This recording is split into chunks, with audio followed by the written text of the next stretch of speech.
consulte a Dr. Cannabis. Encontre tudo sobre cannabis medicinal. Acesse www.doutorcannabis.com.br.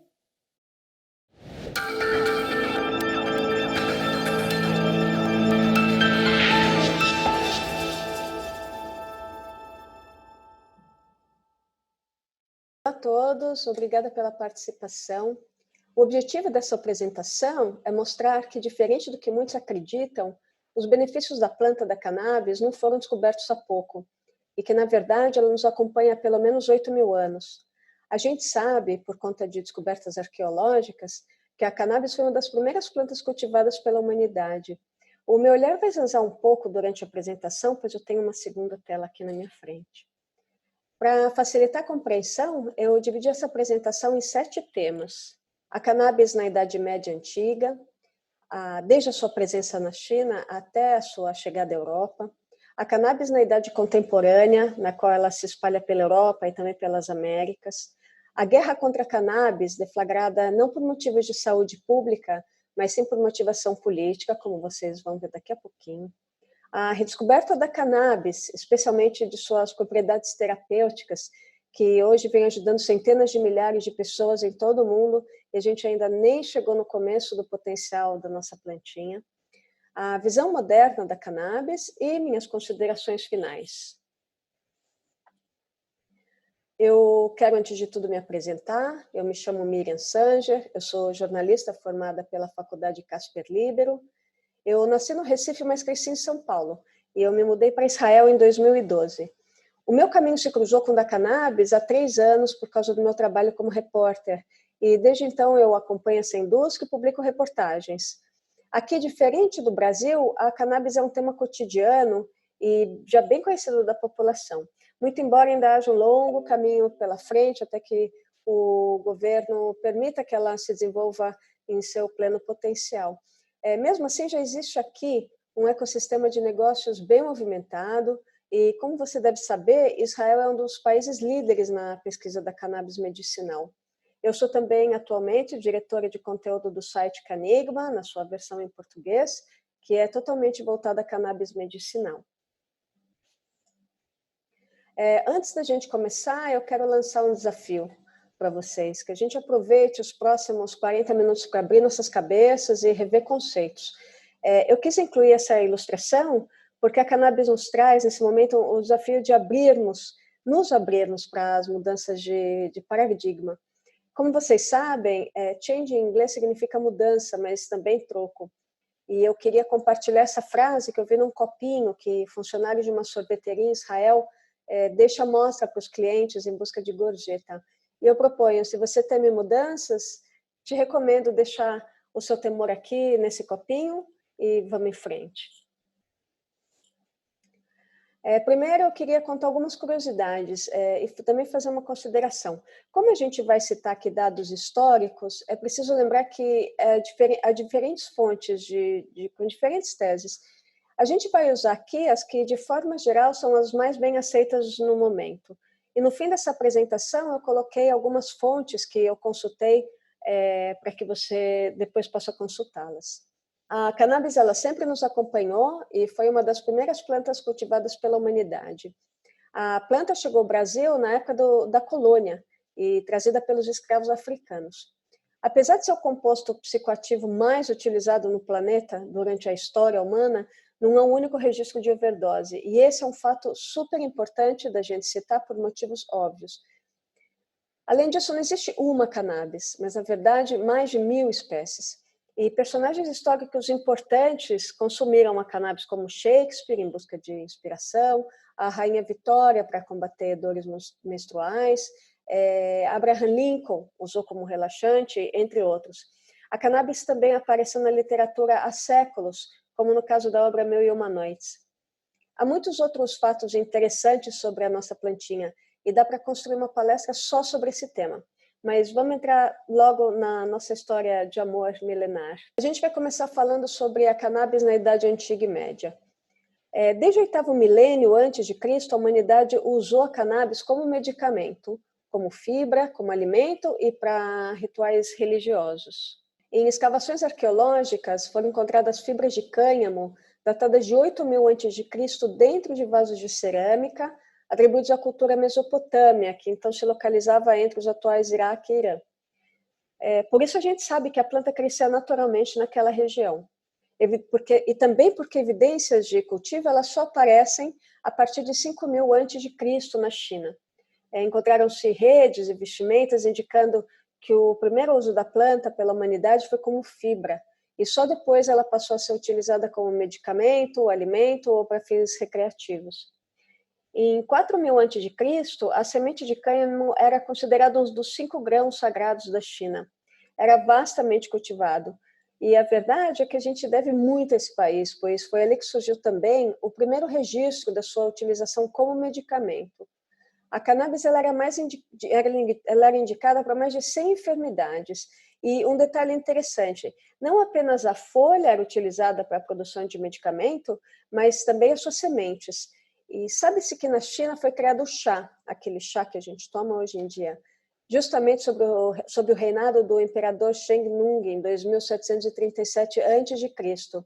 A ele se atribui a utilização pioneira da cannabis como medicamento na forma de infusão, e talvez esteja aí o motivo pelo qual o conhecimento sobre os benefícios medicinais da cannabis tenham justamente se iniciado ali. Por tudo isso, a cannabis se tornou o país que há mais tempo faz o cultivo da cannabis ininterruptamente, são mais de 6.000 anos. Da China, a cannabis conquistou a Ásia. Os indianos se apaixonaram pela planta e a utilizaram tanto para fins medicinais como religiosos. Há registros fartos da sua utilização e é interessante notar que eles a utilizaram também para tratar males que hoje são tratados com a cannabis medicinal, como a epilepsia e a ansiedade. A cannabis, continuando a cannabis na Idade Antiga e Média, enquanto os indianos descobriam os benefícios da cannabis, o mesmo acontecia no Egito. Sua utilização foi registrada em papiros e também a imagem da deusa Sechat, que vocês veem aqui no slide, ela aparece frequentemente sendo iluminada por uma folhinha de cannabis. Essa era a deusa associada à escrita, astronomia, arquitetura, etc. Os assírios também usaram a cannabis e daí seguiu seu trajeto em direção à Rússia moderna. Por volta dos anos 450 a.C., os greco-romanos também foram seduzidos pela planta. Outros registros históricos mostram a evolução da cannabis nos séculos seguintes. Nos anos 100, os ingleses a utilizavam para a fabricação de cordas e tecidos. Na Inglaterra, uma grande produtora têxtil, se adotou por séculos o cânhamo para a produção de vestimentas. E se diz, inclusive, que 80% dos tecidos fabricados na Idade Média até 1920 eram produzidos a partir do cânhamo. Há uma curiosidade interessante, o cânhamo é 3 vezes mais forte do que o algodão e também é resistente à água. Então não é à toa que velas e cordas das grandes embarcações dos países que desbravaram os mares, como Portugal e Espanha, fossem fabricados com ele. Em Jerusalém, há registros do uso de cannabis para amenizar dores de parto. E a partir dos anos 500, a nossa plantinha se espalhou pela Europa e ganhou um novo papel importante como matéria-prima para a produção de papel. Também ali a sua atuação como medicamento se manteve e entre os mouros ela era usada contra a epilepsia. Pouco depois do ano 1000, o aspecto medicinal da cannabis foi pela primeira vez divulgado no mundo ocidental, quando um importante médico persa registrou nos seus tratados as várias formas de utilização da planta. E assim a cannabis começou a fazer parte do arsenal terapêutico europeu também. A chegada à África aconteceu depois dos anos 1300, provavelmente a partir do Egito. Em 1500, a cannabis já está totalmente inserida e espalhada pela Europa, e como a gente já diz, é uma das matérias-primas que permite a conquista dos mares. Há registros também de que os espanhóis a utilizavam como psicotrópico, o que não era uma novidade, como a gente já tinha visto entre os egípcios. A cannabis na Europa ganhou tamanha importância econômica que nos anos 1500 o rei Henrique VIII da Inglaterra obrigou os fazendeiros a cultivá-la. E ao chegar à colônia inglesa nas Américas, A cannabis também se tornou um produto de plantio obrigatório em diversos estados americanos, como a Califórnia, Massachusetts e Virgínia, entre outros. É um fato curioso, todas as calças leves, um dos mais fortes símbolos da indústria têxtil americana, eram produzidos com a cannabis. Acredita-se que a cannabis chegou à França não por seus vizinhos, mas pelos soldados franceses que regressavam do Egito e traziam não só as relíquias roubadas, como também o haxixe. Aliás, o haxixe foi largamente consumido nos países de cultura islâmica em séculos anteriores, provavelmente pelo fato de, entre os muçulmanos, ser proibido o consumo de álcool. No século XIX, um médico irlandês que vivia na Índia, William Shaughnessy, baseado nos seus próprios estudos de evidências clínicas, selou a inclusão da cannabis como medicamento na medicina ocidental. E quanto ao Brasil? Embora nos anos 1500 a cannabis já estivesse se disseminando nos países ibéricos, atribui os seus escravos à sua chegada à região. Nasce com eles o termo maconha, que significa tabaco em um dialeto angolano. Outros afirmam que maconha é um anagrama da palavra cânhamo, como vocês veem aqui na tela. Seja como for, a única proibição para a utilização da cannabis entre os escravos era durante o trabalho, uma vez que, segundo relatos da época, os tornava preguiçosos. E foi através dos escravos africanos que os índios conheceram a cannabis e passaram a plantá-la. Então, nós chegamos à Idade Contemporânea. A cannabis recreativa ela tem pouca relevância nesse início, enquanto que a medicinal começava a ganhar áreas industriais. Na imagem, você vê sabonetes usados como produtos tópicos para queimaduras, alergias, etc. Já os extratos que vocês veem nesses vidrinhos eram usados para tosse, dor de cabeça, enjoo, etc, etc. Hoje sabe-se que a cannabis reduz crises de asma, mas esse também não é um conhecimento novo. Os cigarros índios, aqui que a gente vê a embalagem, eles tinham justamente essa indicação, além do tratamento para a eliminação de catarro e insônia. Nesse slide, a gente vê outras aplicações da cannabis para fins medicinais na França e na Inglaterra. Não havia nenhuma restrição ao autocultivo, inclusive. Nessa foto, de 1910, a gente vê uma senhora francesa posando ao lado da sua plantinha. O mesmo aconteceu nos Estados Unidos. Lá, a cannabis ela foi incluída na farmacopeia local em 1850, e na tela você vê que a sua extração era feita a partir de espécies índica, como está indicado no texto. Na foto a gente vê um agricultor na frente de sua plantação de cânhamo, e dá para perceber bem essa espécie de cannabis em função da altura das plantas. É mais ou menos nessa época, no início do século XX, que a cannabis começa a ganhar destaque por seu lado B, vamos dizer assim, por seu efeito psicotrópico. Sabe-se que o movimento impressionista francês, por exemplo, foi regado a cannabis e absinto. E no México, a cannabis também era bastante disseminada entre a população local. Desde esse início, a cannabis foi associada a classes consideradas inferiores e vista com desprezo pela classe branca e dominante. E foi justamente isso que provocou uma verdadeira guerra de governantes contra a planta. Esse personagem que vocês veem aqui na foto é Harry Anslinger, alto funcionário do governo americano que liderou a campanha contra a cannabis a partir dos anos 30 nos Estados Unidos. Vocês veem na tela uma das suas afirmações: a marihuana é a droga que causa mais violência na história da humanidade. Uma campanha super forte tomou conta da mídia americana e se espalhou pelo mundo. Aqui a gente vê uma notícia publicada no jornal americano sobre um mexicano que, enlouquecido pela cannabis, teria invadido um hospital e esfaqueado 6 pessoas. Do lado direito, eu coloquei o cartaz do filme Reefer Madness, A Loucura da Maconha, que mostrava, em especial, o quanto as mulheres enlouqueciam e se perdiam em orgias por causa da droga, enquanto que os homens se tornavam violentos e marginais. Aqui outra cena desse filme emblemático, Reefer Madness, na qual a gente vê uma mulher enlouquecida e um homem atordoado depois de usarem cannabis. Em trechos publicados pela revista Examiner na década de 20 nos Estados Unidos, se atesta: é comum que homens peguem uma faca e corram pelas ruas, atacando e matando todos que encontram pela frente. Ou A marihuana é um atalho para o hospício, o haxixe transforma homens de bem em assassinos. Ou seja, atribui isso a cannabis a total perda de consciência, da capacidade de discernimento e um alto nível de dependência química, o que hoje as pesquisas mostram serem afirmações falsas. E por que isso aconteceu? A gente precisa voltar um pouquinho na linha do tempo para entender.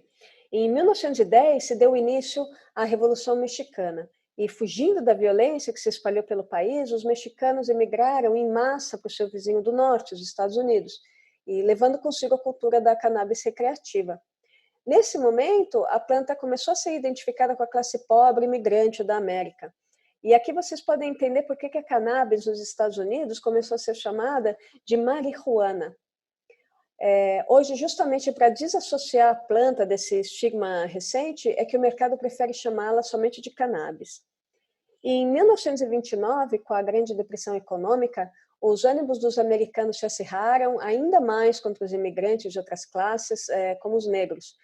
E nos anos de lei seca, a cannabis começa a se tornar muito difundida entre a classe artística e passa a ser associada também ao universo do jazz, que então era predominantemente negro. Esse é o caldo político e social para o surgimento de um enorme preconceito contra a cannabis. E um estigma que levou 100 anos está levando 100 anos para ser desfeito. Diferentes estados americanos começaram a criminalizar a planta. Em 1937, o Congresso aprovou o Marijuana Tax Act, a lei que inicia a total proibição da presença da cannabis em terras americanas. A planta se tornou uma completa vilã no país e essa visão se espalhou pelo resto do mundo. No Brasil, por exemplo, e não por acaso, ela foi criminalizada a partir de 1938. E não só a marihuana é criminalizada nesse momento, mas também o cânhamo.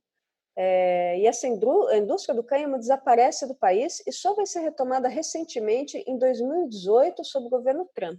No entanto, a partir dos anos 50, ou seja, depois de um gap curto, de pouco mais de 10 anos, a cannabis ela voltou à cena e provou ser mais forte do que as decisões políticas. Ela ressurge com o movimento cultural beatnik. Os Beatles também são meninos propaganda da planta. E aqui na foto no centro vocês podem reconhecer o Bob Dylan, que fazia parte foi um dos mentores dessa geração beatnik. Em 1970, a cannabis se torna símbolo da contracultura na mão do movimento hippie. A cannabis continuou forte e firme como a droga preferida entre os jovens e nem tão jovens assim, até que em 1996 o estado da Califórnia é o primeiro a legalizar o seu consumo. A nossa plantinha finalmente começa a respirar novos ares e retomar seu lugar na história. Vale citar, no entanto, que até hoje a cannabis não foi legalizada em nível federal nos Estados Unidos. E isso cria desajustes super impactantes em todos os sentidos. Imagine que um paciente ele não pode viajar de um estado para outro levando consigo seu medicamento, pois é proibido cruzar fronteiras com componentes da cannabis.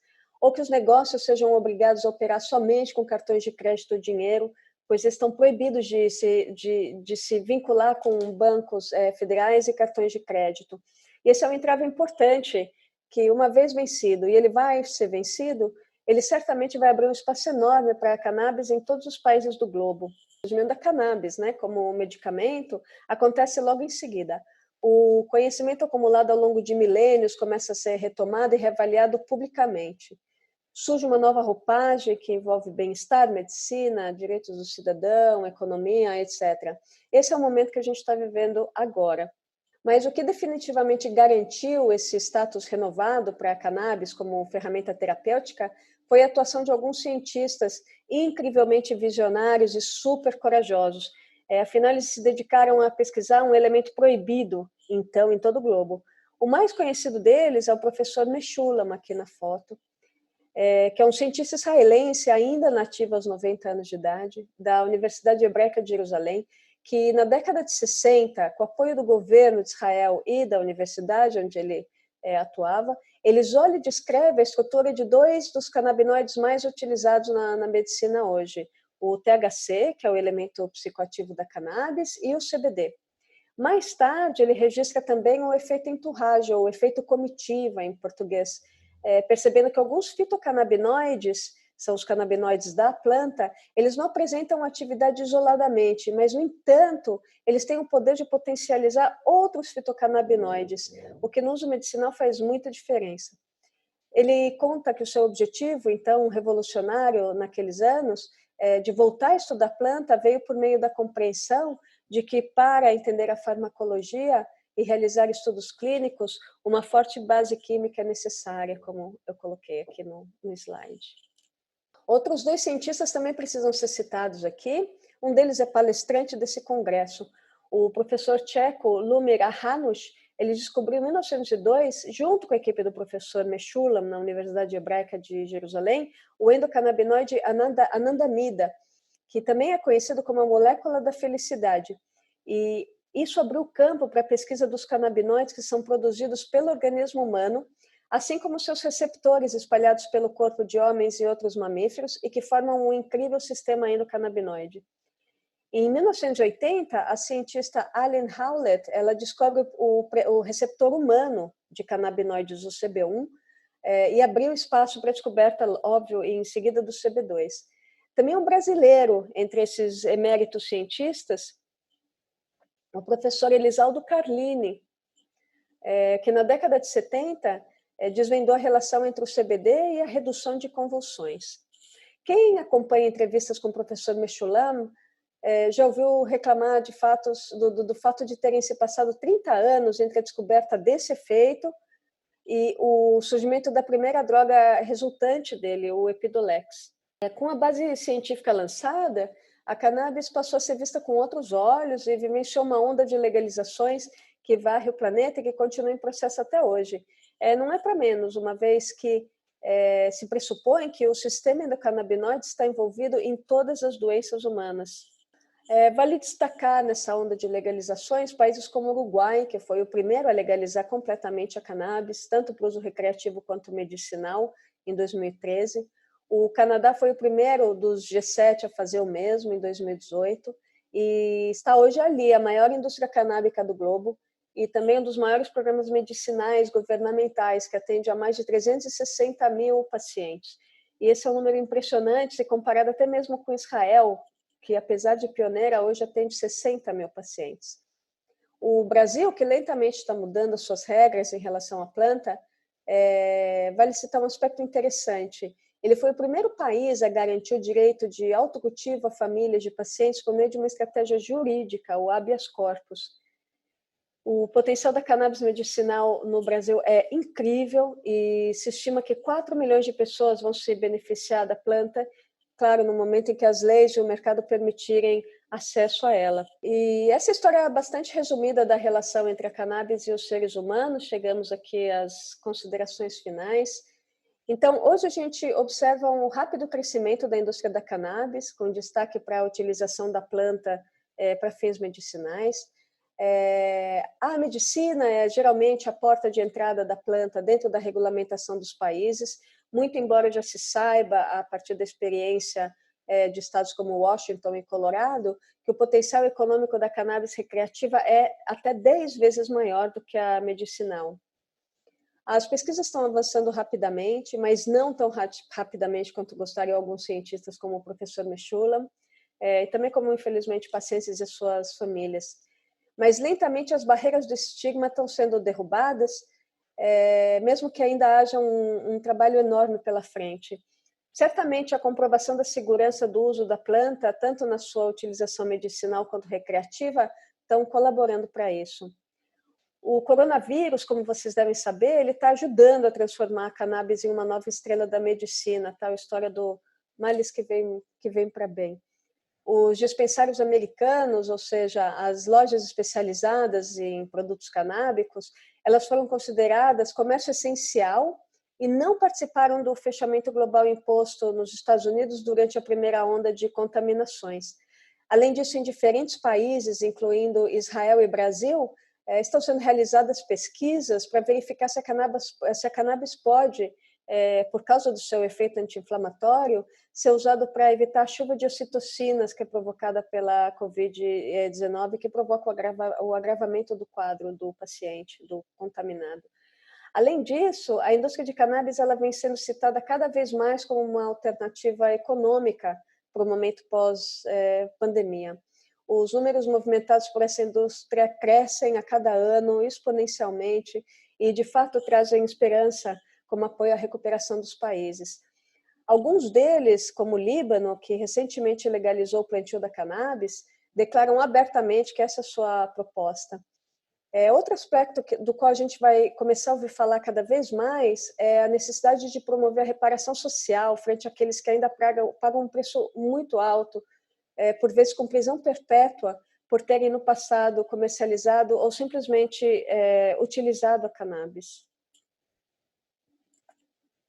Bom, aqui eu me despeço. Quero deixar com vocês o meu e-mail, miriamsangerum@gmail.com.